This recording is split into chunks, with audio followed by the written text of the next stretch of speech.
ለው እስልምና የተፈጥሮ ሃይማኖት ነው የሚለው አልገባኝም። የተፈጥሮ ከሆነ ለምን እቀበለዋለሁ ብሎ ነው ያለው። አንደኛ ነገር ቢቆረጥ ጥሩ ነበረ። ልጁ ካልቆረጠው ደግሞ ይሄን ሞክድ ለማድረግ ወይም ለመበሻሸቅ ይጠቀሙበታል።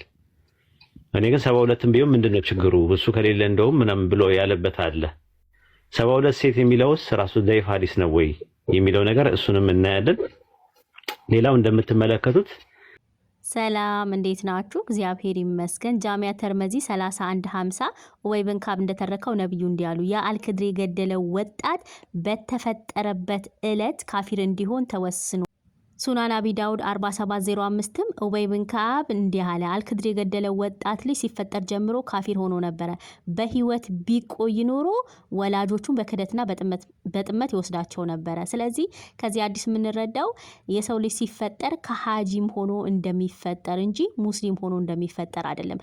ይሄንንም ደግሞ ቁርአኑ ሲነ ሱራ 18 ከ74 አንስቶ እናንተ አንብቡት። 80 ላይ ወጣቱ ልጅማ ወላጆቹ ምዕመናን ነበሩ፣ ቢያድግ በትዕቢትና በክህደትም የሚያስገድዳቸው መሆኑ ፈራን ይላል። ስለዚህ ይሄ ህፃን ልጅ ገና ሲፈጠር ጀምሮ ከሃጂ ሆኖ ስለተፈጠረ ቤተሰቦቹ ደግሞ ምዕመናን ስለነበሩ ገና በህፃነቱ ተገደለ ማለት ነው። ምክንያቱም አድጎ ቤተሰቦቹን እንዳያከፍራቸው ማለት ነው። ስለዚህ የሰው ልጅ ሲወለድ ሙስሊም ነበረ የሚለው ውሸት ነው። ሙስሊሞች ሁሉንም ነገር በግድ ሰው ላይ መጫን ስለሚፈልጉ እንደዚሁ የሚጭኑት ሐሳብ እንጂ ውሸት ነው። ሐዲሳቱም ቁርአኑም ተፈጥሮም እንደሚነግረም ማለት ነው። አፍንጫው መታጠቢያ ጊዜ እስከሚያጣ ድረስ በክርስትናና በአምላክ ላይ ሲዘብት የሚውለው ተድላ አሁን ጉዱ ይፈላል ማለት ነው። ምክንያቱም በእስልምና እንደ በቀቀን የተነገረውን ያወራል እንጂ ያነበበውን ወይም ደግሞ እውነትን መናገር አይችልም።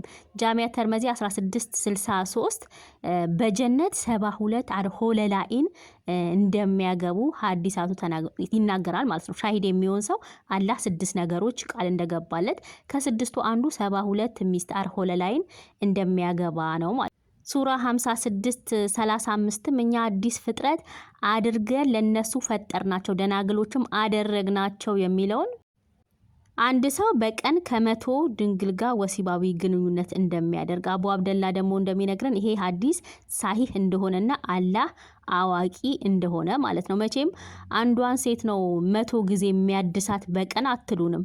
100 ድንግል ነው የሚለው በቀን ከ100 ደናግል ጋር ግንኙነት እንደሚያደርግ በሚገባ ሐዲሳቱ ተቀምጧል። ያው ስለሚያሳፍራችሁ ነው። እውነት ነው፣ ያሸማቅቃል። ተድላ ምን አስቦ እንደዚህ እንደተኩራራ አላቅም።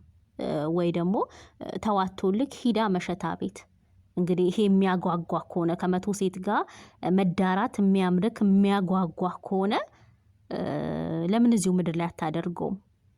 ለምን እዚሁ ምድር ላይ አትባልግም? እንደዛም ይሻል ይመስለኛል። ገነት ገብቼ 100 ድንግል በጥሳለሁ ምኑ እንደሚያኮራ ካላቅም እንደዚህ በኩራት የምትናገረው በእርግጥ መፍትህ ነው።